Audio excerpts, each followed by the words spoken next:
Well, shalom and namaste to everybody. Live, you're on Candid Camera. Oh, that's me. So, well, welcome everybody. I hope that the start of your new year has been really good. We are living in really an amazing time, and yes, it does seem very on many levels. It seems like there's kind of a, maybe you've sensed it, a weirdness. Uh, it's so wonderfully impotent on one side, and yet on the other side, it seems like, and I think if you're noticing that, what you're recognizing is the beginning of the crumbling of things at the same time that it's the rebirth of something else. And so, if you are recognizing that, then you are definitely progressing. We're all progressing, but we're only progressing towards, and I hope that I can share this with you. I would like to make this clear if you don't have this understanding inside of you, and maybe it's something that you will choose to open yourself up to. A large quantity of what's really going on here really has nothing to do with the thing functioning. Okay? So let me explain that a little bit because I think it'll be worth it. So, here's the concept, brothers and sisters. Every one of us are already divine light. The problem is that we have been lied to, programmed, and deceived to not be aware of that. So I can say into unconsciousness, or consciousness has been hidden from us. And what's happening is people are starting to open and hear with their hearts. I've recognized for a long time that it's really not your ears that matter. Somebody who hears with their ears heard something, but someone who hears with their heart heard something. And you'll hear lots of paradigms like this. Exact same words, but just simply changing the context of one or other words will totally change and revolutionize everything. So I'm watching a lot of people, I'm listening to a lot of people, I'm listening to a lot of new age stuff, and the more that I learn, the more that crap is fake. Here's the reality. You're already light. There's only one thing really for you to do. It's for you to simply accept it. And so that really is the journey. This piece that everybody's looking for is already what it is. It's full blown consciousness. That's what we are. And so I had somebody recently ask me something about, so what's your go-to vibe in this situation? And I thought, what a friggin' idiotic question to ask. So now, let me see. Spiritualism has grown to the point that we go in the closet and we take this vibe off the hanger and we put it on, and, well, that's what I'm vibing at. Please, you're listening to people, if you're paying attention at all, you're listening to people every day say these words everywhere. It's the biggest thing that is, as if you can just put on a vibe and take off a vibe. And it's becoming more and more clear that those concepts are simply just attempts by humans to understand what they don't understand, and we're all in that lot. So I'm not really condemning them. It's wrong. Let me say it's not the truth. And so the whole purpose of our journey is for us to awaken, help humanity to awaken, and I'll show you things as we go along here where that's always been what was the deal. So if you are a self-centered person, when you awaken, then you immediately only want to go off by yourself because now you somehow have the thing and everybody else doesn't. And that's not who Yeshua was. That's not how Yeshua taught, nor was that the purpose of mankind.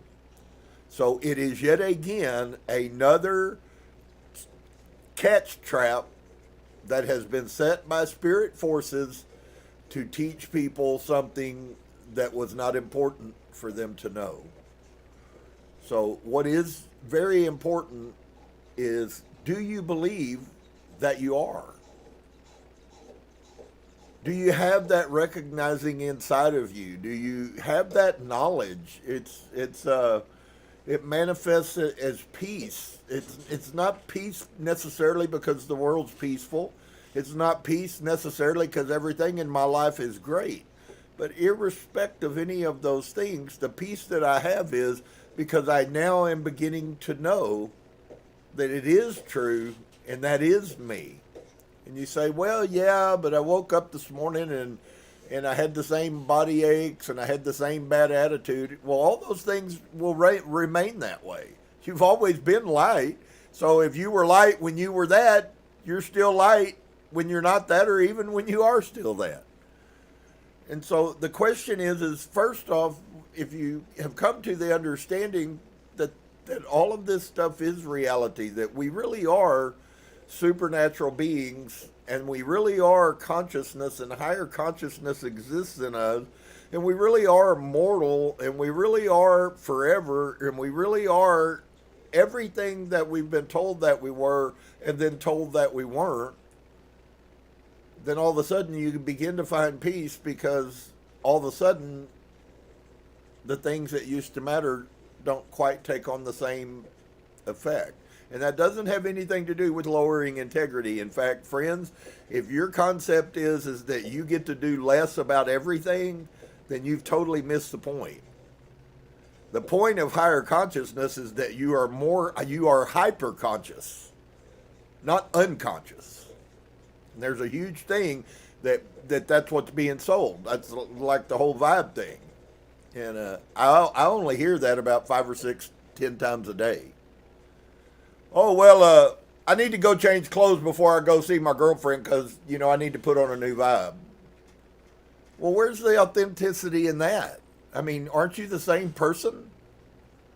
Are you saying now that we can just shift bodies? So like I have 5 different people that hang up in the closet, and when I want to be Sheriff Ramsey, I go put Sheriff Ramsey on, and when I want to be this person over here, I go put that on, and it's just interchangeable. Because obviously that's ludicrous, and it's not the reality. And so I wanted to say that I know there's some people out there that are desirous to go in the proper direction, but the other thing that we have to be really careful of is we have to be really careful of the pitfalls that come along, and in our society there are many of them. They call themselves all kinds of things. So the truth is that as you come to truly inside of you believe and recognize what you really are, it will totally revolutionize your life in every way, because it doesn't change, it doesn't stop things not going right, but it changes totally how you deal with it. And that doesn't mean that you're emotionless. That's another big misconception, that somehow, and is there a place as we grow and mature? I would fully expect that. Okay, but you're not going to just jump in and all of a sudden and dissociate yourself from everything that's going on in the world. So your emotions are really important. Now is the time when you learn how to control those things. If it's anger, then you learn how to control anger. You learn how to embrace anger is one of the really weird things. Is that how do we deal with the shadow? We embrace, we recognize, we acknowledge. As James says in the book of James, he says that you must confess your faults one to another that you might be healed. And if you don't confess your faults one to another, then you won't be healed. And of course that gets into the whole sticky wicket about you can't trust them people in that church, and you don't tell nobody nothing because everybody in the church is going to know it. But there's really more than that. Those words are true. You do need to protect yourself, but there's more to that concept. So I want to pick back up with Helena. This is going to be a long thing, and from time to time we may stop. I hope that it matters enough that you will hear, and I hope maybe at some point you'll begin to start doing some research, even if it's as simple as just, watching some videos of the things that she taught and the things she prophesied, because this really is for us. We have very limited people who actually put it all together and understood what we really are. We really don't know, brothers and sisters. We have been robbed to the max as far as how powerful we as humans are. And as you begin to wake up, you'll begin to see, and then you'll begin to call things as that are not as though they are. That's the whole concept of that picture in the New Testament. That is a Gnostic teaching, that you are expected to grow to the point that you begin to call forth your reality and it obeys you. Do you understand how powerful that is? To wake up in the morning and to tell yourself, to set intention that I have a business meeting this morning, and instead of sitting around at your house thumping your fingers scared to death because you don't know what's going to happen, you begin to call that reality that you desire into reality, into space, into manifestation. And you begin to speak those words, and those words begin to have power when you say words like, this meeting is going to be a blessing to me, and I'm going to see more than what I thought I might get out of the deal. You just can't imagine. See, we've been so programmed and trained to vocalize, to force everything to have to do with good and bad, right and wrong, up and down, yes and no. And those things, I'm not in any way diminishing them.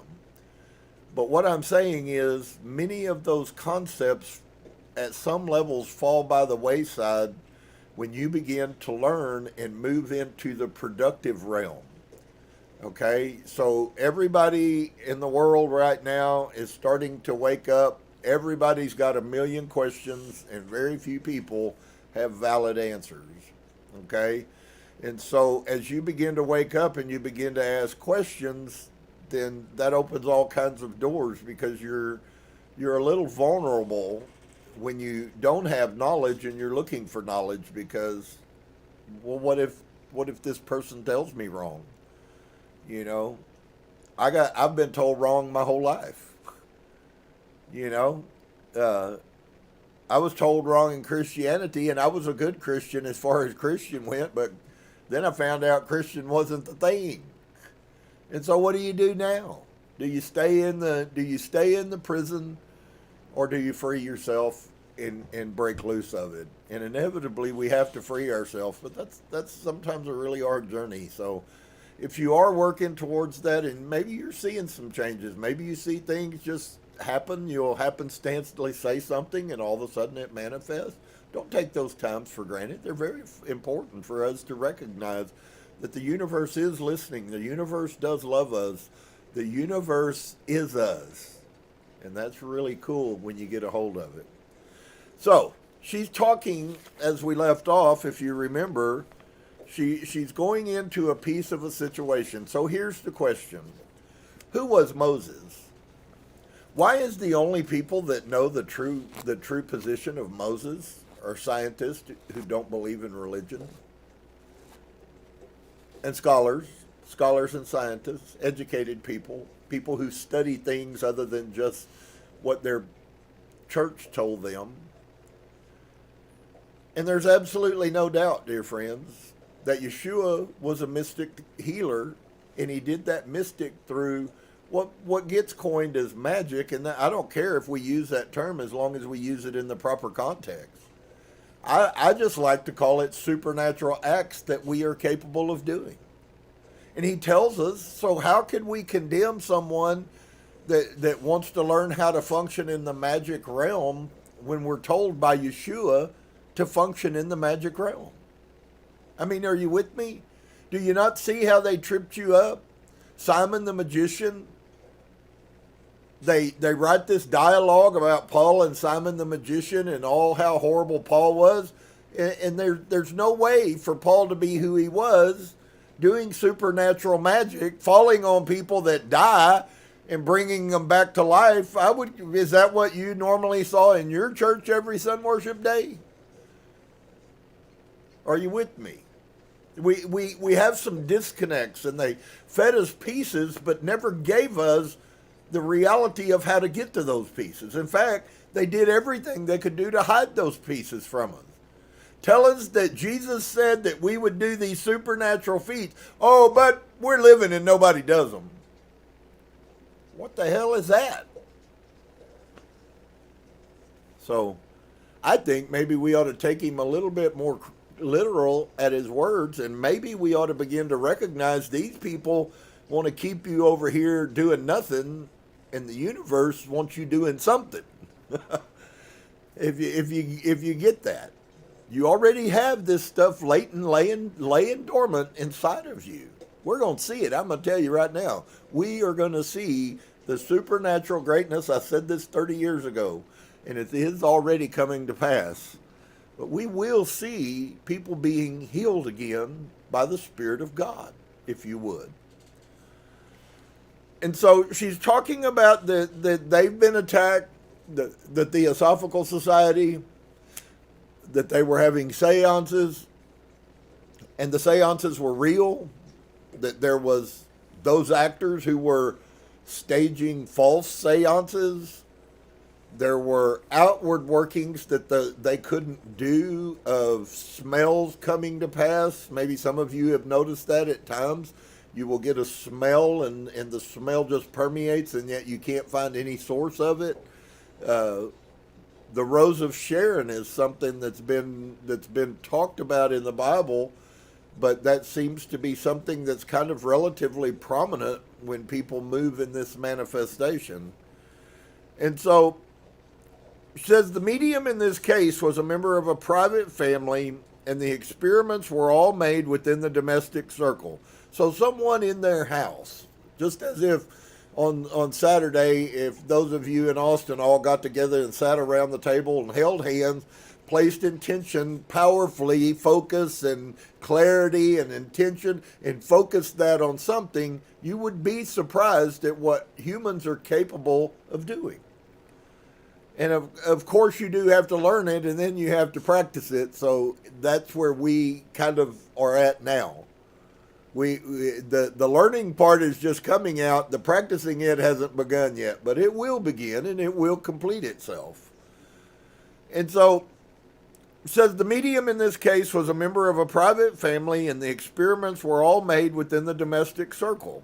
Another describes what he calls a musical rap.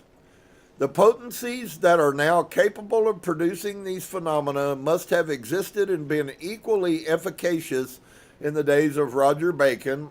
As to the apparition, it suffices to say that they are evoked now in spiritualistic circles and guaranteed by scientists, and their evocation by Roger Bacon is thus made more probable than ever. Baptista Porta, in his treatise on natural magic, enumerates a whole catalog of secret formula for producing extraordinary effects by employing the occult powers of nature. Okay? Yet again, whether you understand it or not, being able to walk it through a place and to be able to speak to the created world and command things to happen. I'll show you how this plays out. If you'll stop for a minute and think about the multiple times that Yeshua talked about the mountain. What did he say? He said, I say to you that if you say to that mountain, that's natural magic, friends. This earth has been controlled by humans functioning in natural magic until the last 2,000 years, and it still is, but I'm talking about not at the level that it was in the past. And so they knew too well how difficult it is to keep away the elementary creatures when they have once found the door wide open. Even the magic of the ancient Chaldeans was but a profound knowledge of the powers and simples and minerals. So here's one of the things with the supernatural. We're supposed to come to a knowing. It's called, you'll hear this term probably, it's called direct knowing. All right, direct knowing can be inspired as being intuition, and it is, but it's really infinitely larger and more powerful than what we deal with as far as basic intuition. Okay, and you do watch this function whether you recognize it or not. But when we begin to enlighten and come to the knowledge of who we are, and then we begin to wash by doing the shadow work, those things in the mirror that haunt us, we now are free to begin to learn how the world was really meant to exist. And so it was only when the theurgist desired divine help in spiritual and earthly matters that he sought direct communication through religious rites with pure spiritual beings. With them, even those spirits who remain invisible and communicate with mortals through their awakened inner senses. And I'd like to stop right there and let you know that what she just described is actually what you see manifesting today, called channeling.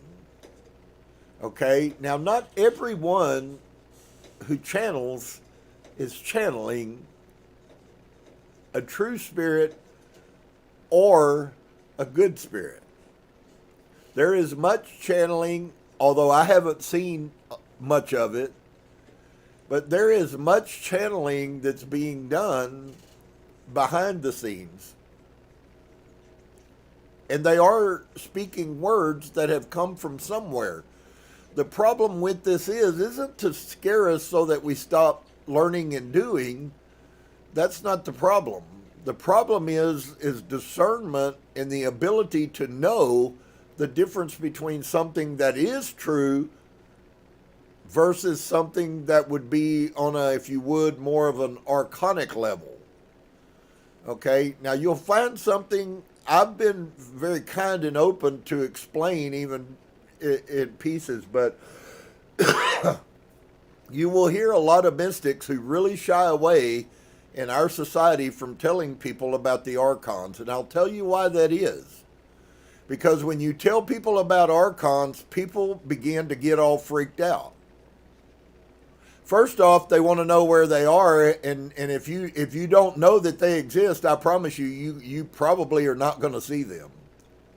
And there are times where they manifest in your life, but most of this power is them working in your mind. And if you really understood what it was about, you would actually begin to agree when I say words like you don't have a lot of original thoughts. And I know people get offended when you tell them that because they're the most authentic person, even if nobody else is. And yet in reality, you've been having spirit forces tell you what to think your whole life. And so if you would be fair and honest with yourself, certainly you can't do that with other humans if you won't do that with yourself.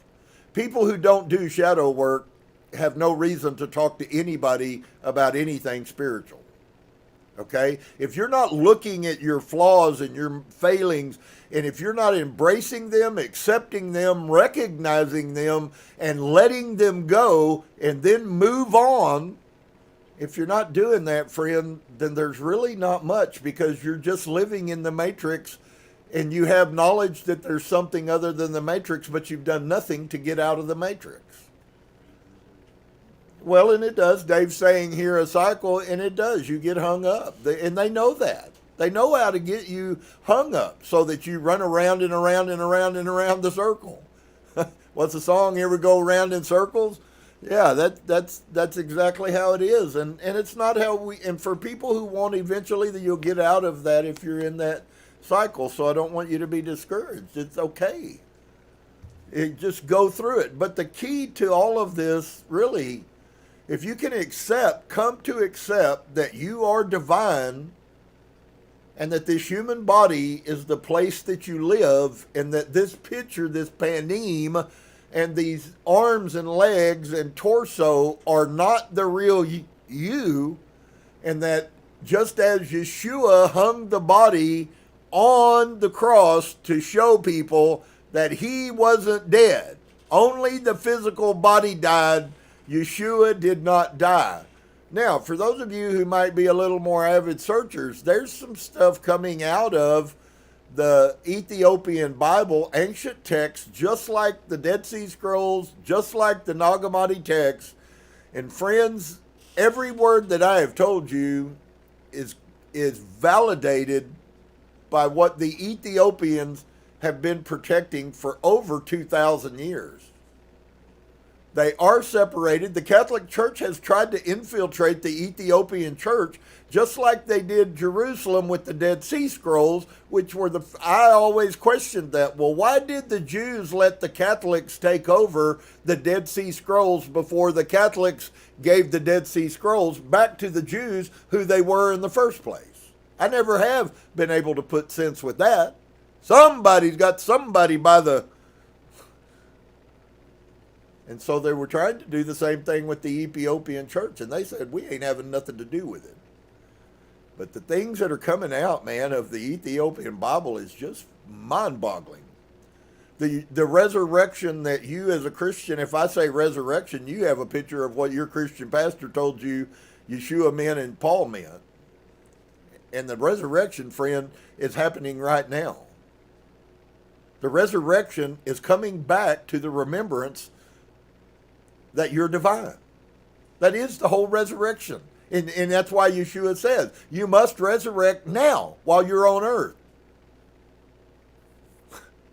It's absolutely crazy, but it's so simple. So when if you hear someone tell you that it's about the remembering, friends, at this point in our journey, if you haven't begun to remember who you are, and believe me, if you think that you're just going to wake up, maybe you'll be one of those that does.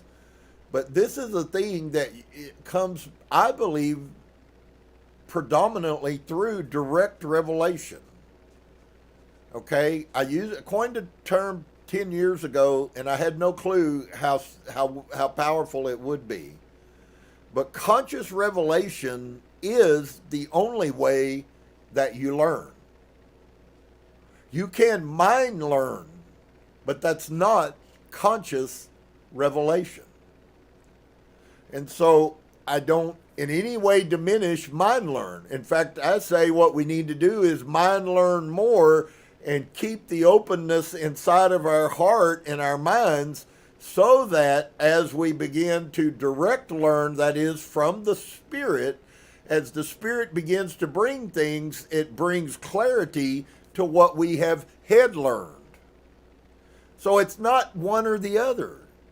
I've listened to some really gifted and supposedly ascended masters, gurus, whatever they call themselves, tell people that you should just quit doing things and that you don't need any help. Well, friends, if Yeshua came to help, doesn't that kind of make that a not really very honest statement? If we all can do it all by ourselves, why did Yeshua need to come and tell us? Why aren't we just doing it? It's another one of those feel-good spiritual things that makes people feel elevated when they're on television and they tell somebody, well, I don't need nobody to help me be divine. And I've heard this stuff. It shocks me because it actually shows their spiritual immaturity. All of us need help. It doesn't mean that we're not getting help directly and divinely, but those two don't cancel each other out. They work together. So something that I will say to you, you can't imagine how many billions of times I've had people, something I would preach for 6 years, and all of a sudden somebody listens to somebody else and gives me this great revelation. A lot of times I just laugh. It's just like, okay, man. If that's what it took for you to get it, I guess that's all that matters is that you got it. But I've been teaching you that crap for 6 years. So sometimes it's a little bit difficult. But on the other side, if it was that preaching and somebody else 6 years later that brought you to a place that you gained insight that you didn't have otherwise, then why would that be a negative thing in the first place? Whatever it takes for us to get there. And so that's the thing. It seems like so many people are going after, and we've been told to go after yet again already, we've been told to go after the wrong thing. Friends, Yeshua gave it to us plain. Everything that you need is inside of you. But you can only get high with a little help from your friends. Okay? And whether you understand how that really, what that line in that Beatles song is really talking, it's not talking on that level, they weren't talking about getting high with drugs. They were talking about you cannot come to high frequency without help. You can't open your mind up. Source uses humans. Quit fighting and arguing with him. He puts humans in your life to help you. If you could do it all by yourself, why don't you have it done already? Because you can't. So, what I await is the glorious day of the coming of the Lord, when the dead in Christ are going to rise first, and then those who are already alive will be caught up to meet him in the air. Just so you know, that's a metaphor. It is actually truth. There are many that are dead. We're in the chrism, and I'll have to go through that whole dialogue. I think I've mentioned something. The chrism that became the Christ has nothing to do with Yeshua. The chrism is actually the Kundalini spirit. There is an oil that is in your brain, and every month this oil is released, and it snakes down your spine to your sacrum. The sacred part of the human body is the pelvic area, the sacrum chakra, and that oil trickles down through your spine from your skull, goes to your sacral, and then it turns and it snakes its way all the way back up. And if you have prepared yourself, you can release that chrism. If you don't believe me, go research Gnosticism. You'll find out I just gave you what you probably wouldn't hear from most people. The chrism, the anointing that the Bible is talking about, is Kundalini awakening. That is the anointing, the oil of gladness. Wow. And of course, you can only get there through meditation in intense interpersonal focus and reflection. So we're going to learn about that, and somebody else besides me is going to get a hold of this, and we're going to see lots of things, beautiful and wonderful change. And guess what? It's all going to be magic. It's going to be magic because it's outside of our power in the human world. But you got to remember something, and I hope that I say this till I bore you. You have two ways. There's two ways that a person can view themselves. And it's very possible for someone to have head knowledge and go, well, I am God, I am light, I am divine, I am whatever term you want to use, and still not understand what that even means. And if that is, then you're in the state of aphorism. You're trying to convince yourself that you really are divine.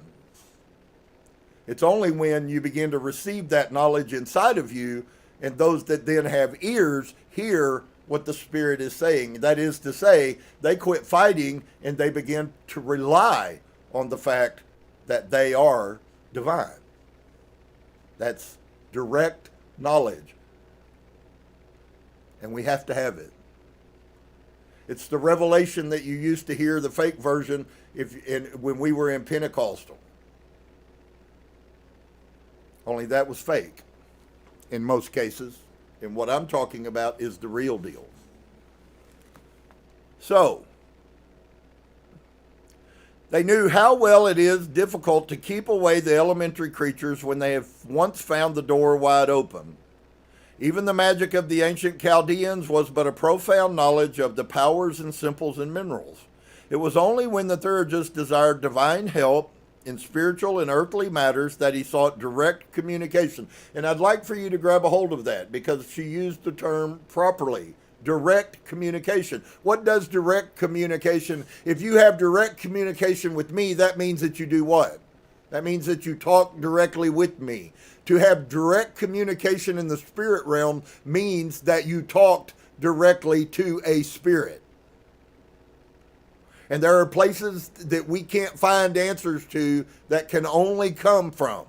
Now, what Yeshua taught us is coming into a place with the monad and the calling on the monad and the releasing of, and the flow of energy, as we enlighten to what we really are, that those things will begin to happen synergistically between you and the monad, you and the God inside of you, and that's where you will receive revelation that's never spoken, but you will know it. Many of us have been practicing that for a lot of years with no knowledge of what we were even doing.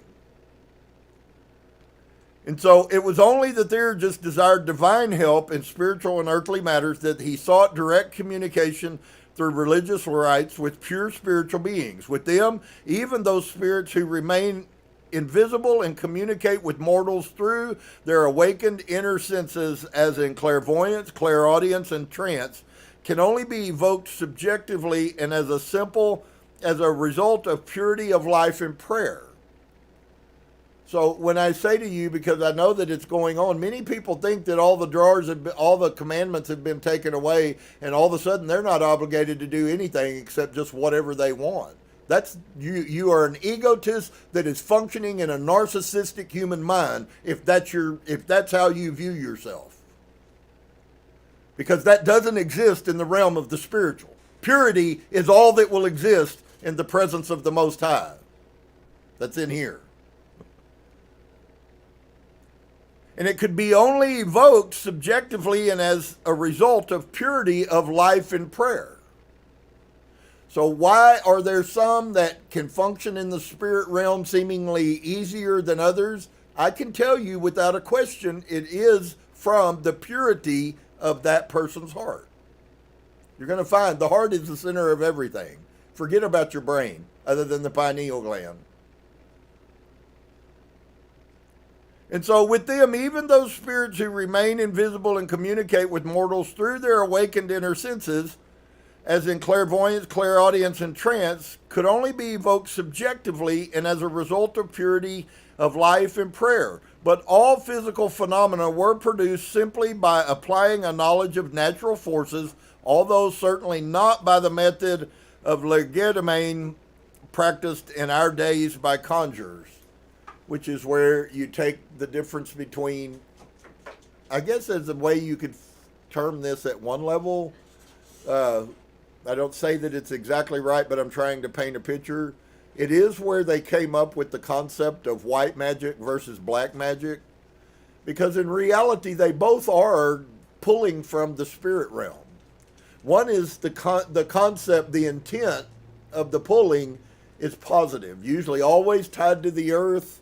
If you notice that white witches are always tied to crystals and the earth and Mother Gaia and all of those things, and then you have the other side, which is all the dark side. And so it doesn't mean that they don't have power, but they seldom have power to do good because they are malevolent in their heart. And so men possessed of such knowledge and exercising such powers patiently toiled for something better than the vain glory of passing fame. Seeking it not, they became immortal, as do all who labor for the good of the race. Forgetful of mean self, illuminated with the light of eternal truth, these rich, poor alchemists fix their attention upon the things that lie beyond the common ken, recognizing nothing inscrutable but the first cause and finding no question unsolvable. To dare to know, to will, and to remain silent was their constant rule. So to dare to know, the dare to will, and to remain silent. Why? Because they lived in constant fear of being hung at the witch trials. And to be honest with you, religion has killed most of the powerhouses that have existed since Christianity has existed, including Yeshua.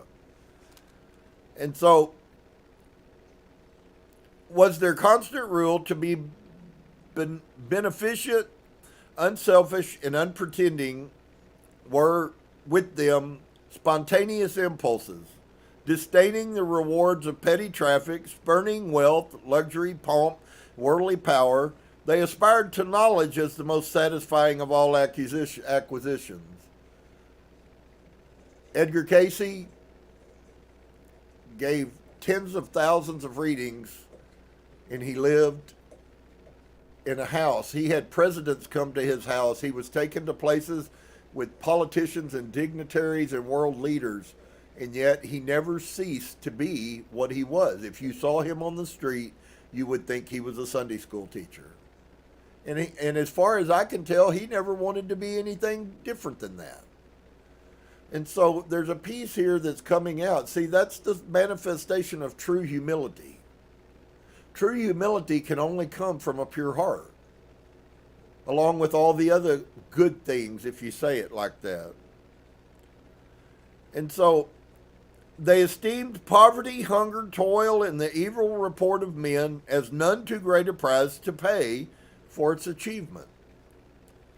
They, who might have lain on downy, velvety covered beds, suffered themselves to die in hospitals and by the wayside, rather than debase their souls and allow the profane cupidity of those who tempted them to triumph over their sacred vows. The lives of Paracelsus, Cornelius Agrippa, Philetes are too well known to respect the old and sad story.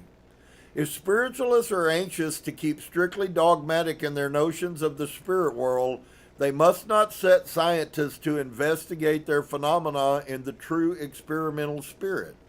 The attempt would most surely result in a partial rediscovery of the magic of old, that of Moses and Paracelsus.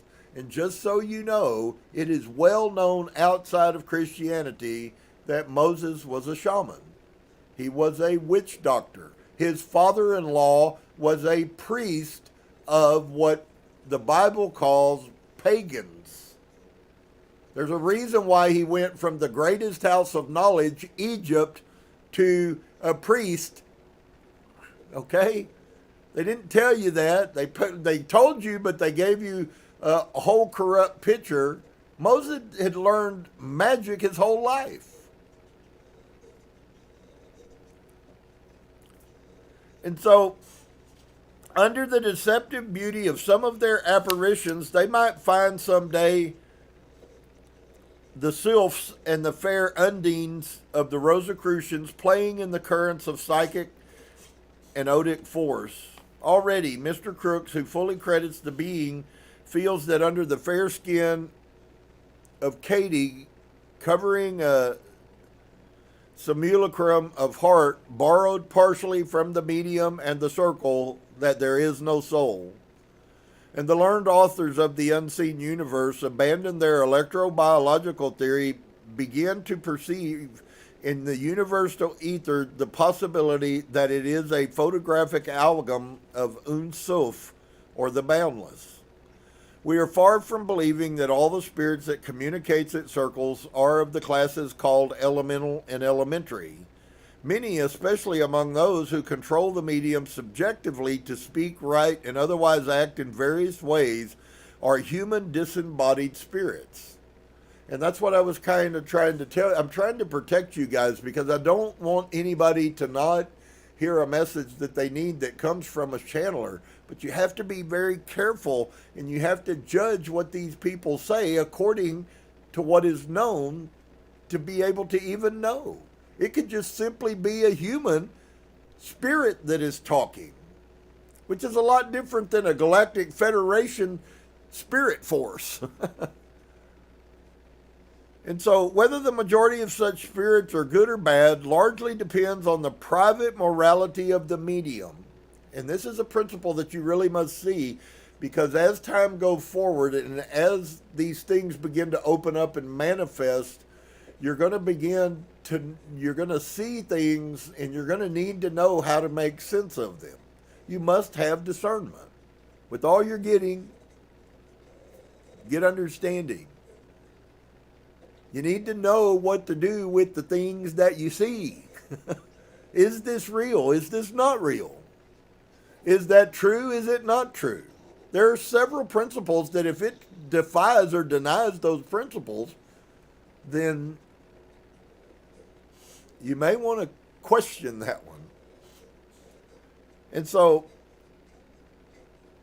Whether the majority of such spirits are good or bad largely depends on the private morality of the medium, much on the circle present, and the great deal on the intensity and object of their purpose. If this object is merely to gratify curiosity and to pass the time, it is useless to expect anything serious to come out of it. Unless you're playing with a Ouija board and you open a door, which she's already told you, when they see a door open, spirit forces have no problems coming into this realm. And so, but in any case, human spirits can never materialize themselves in propria persona. These can never appear to the investigator clothed in the warm and solid flesh, sweating hands and faces, and grossly material bodies. The most they can do is to project their ethereal reflection on the atmospheric waves, and if the touch of their hands and clothing can become upon rare occasions objective to the senses of a living mortal, it will be felt as a passing breeze gently sweeping over the touched spot, not as a human hand or a material body. It is useless to plead that the materialized spirits that have exhibited themselves with beating hearts and loud voices, with or without a trumpet, are human spirits. The voices of such sound can be termed a voice at all, of a spiritual apparition once heard can hardly be forgotten.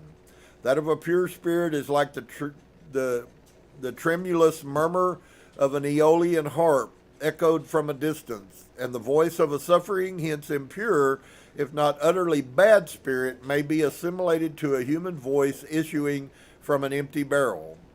This is not our philosophy, but that of numberless generations of theurgists and magicians, and based upon their practical experience. The testimony of antiquity is positive on this subject. The voices of spirits are not articulated. The spirit voice consists of a series of sounds which conveys the impression of a column of compressed air ascending from beneath upwards and spreading around the living interlocutor. The many eyewitnesses who satisfied in the case of Elizabeth Esslinger, namely the deputy governor of the prison of Weinsberg, Mayor Eckhart Thur, Knorr, sworn evidence, Dutenhofer, and Koff, the magician, testified that they saw an apparition like a pillar of clouds. For the space of 11 weeks, Dr. Kerner and his sons, several Lutheran ministers, the advocate Frost, the engraver von Hugel, with many others, followed this manifestation daily during the time it lasted.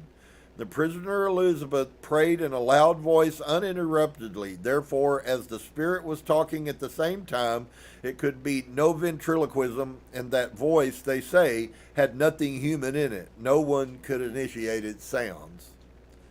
Further on, we will give abundant proofs for ancient authors concerning this neglected truism. We will now only again assert that no spirit claimed by the spiritualists to be human was ever proved to be such on sufficient testimony.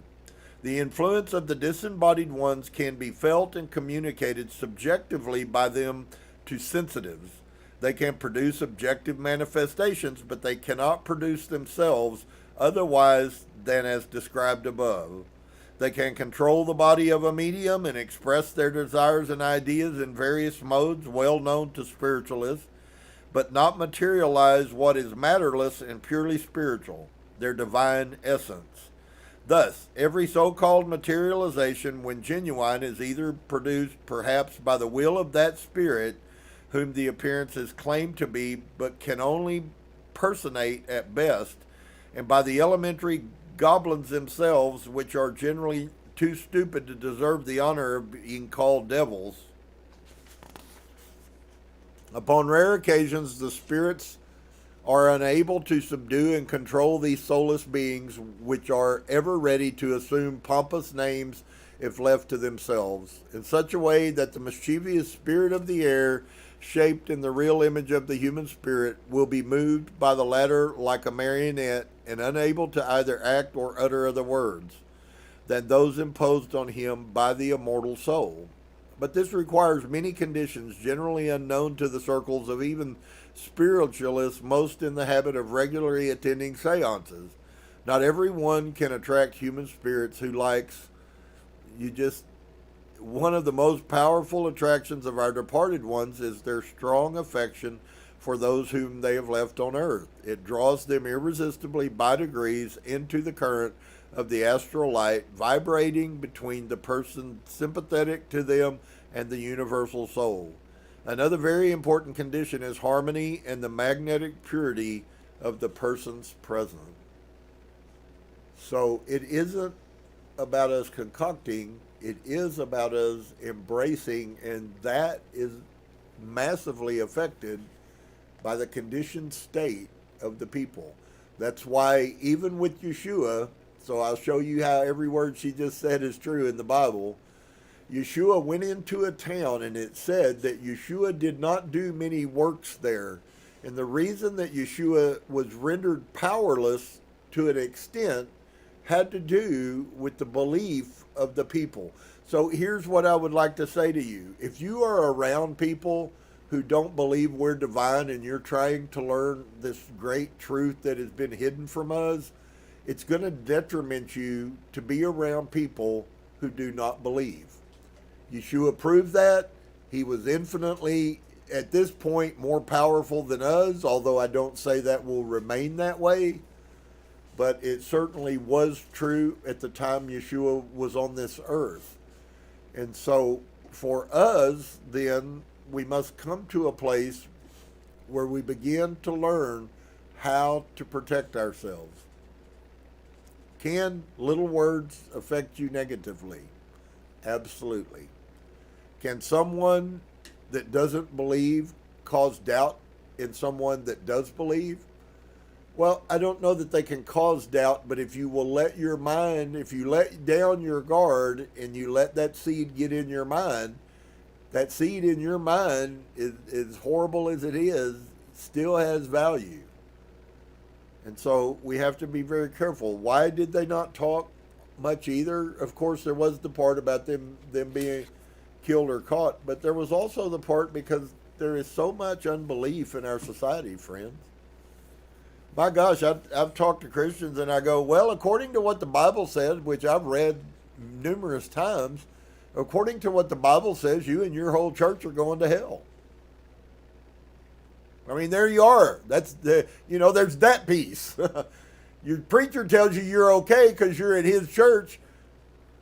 Has anybody asked if the preacher's okay? But we don't. We just think that whatever is presented to us is good enough, and we mindlessly follow things that aren't true. And it's a slow get out of. There's no question. I'm still trying to bleed it out. It comes slow. It comes slow though, and then when you get down there to a point, then you got to start milking it out. Now you got to start trying to force it out. Get out of here, Christianity. Christians are not bad people. They're just humans, just like we are, friends. That's not the problem. The problem is that we've all been indoctrinated, and there will be some people who are capable of coming out of that and experiencing an amazing journey, and there will be others who can't find it inside of themselves. Well, Mama told me that, and my granddad told me that, and that's all I've ever known, and as if that means anything. So,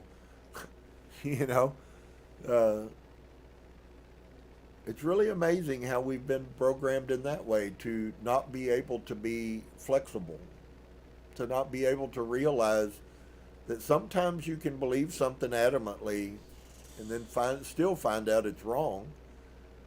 Because if you find out it's wrong and you continue to do it, now it's not ignorance anymore. You know it's wrong.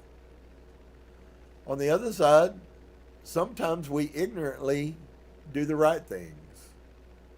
And I love that piece is always, ever done that? Ever did something and you might have even felt like you had done wrong only to find out that what you did was exactly right. There's a piece of that, dear friends, that is what I'm talking about direct connection, direct communication. It's intuition, yes, but it's intuition on steroids.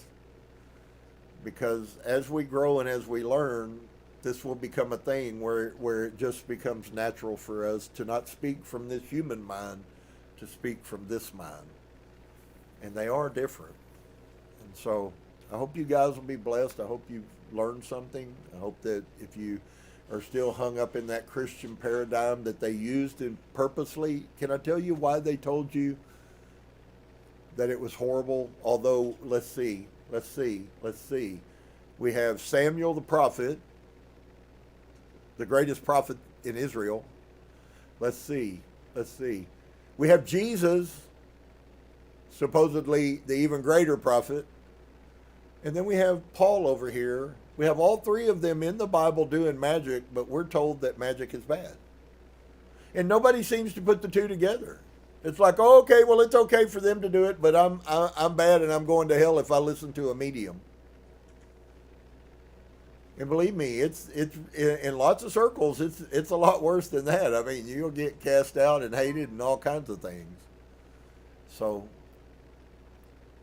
just realize that this is an amazing place that we were created, that you are divine light that is here experiencing consciousness.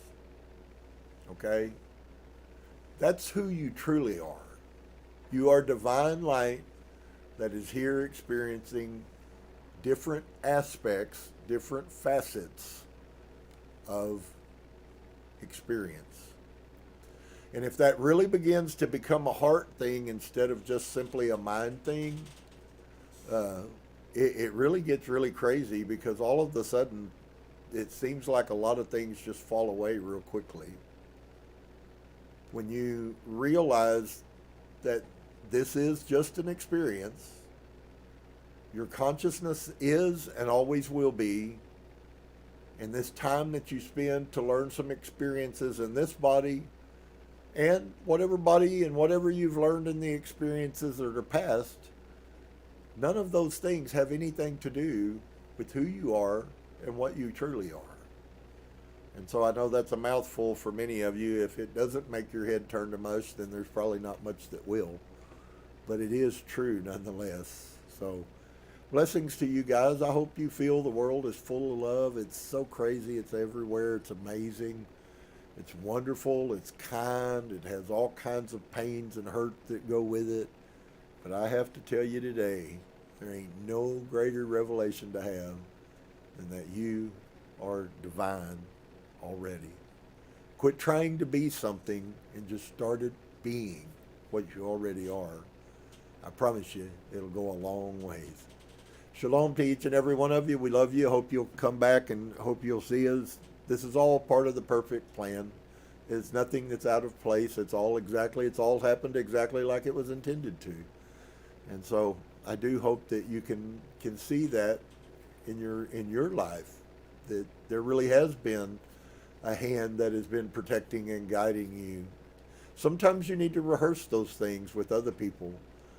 You know, it's wonderful for you to glorify how many things that went on in your life that you should have died from, and somehow you didn't. All of us have them. So the one unique thing about us is that we're all connected. Whether we realize what that fully means right now or not is another story. But we are all the exact same consciousness manifesting in different bodies. Shalom and peace to you. Namaste.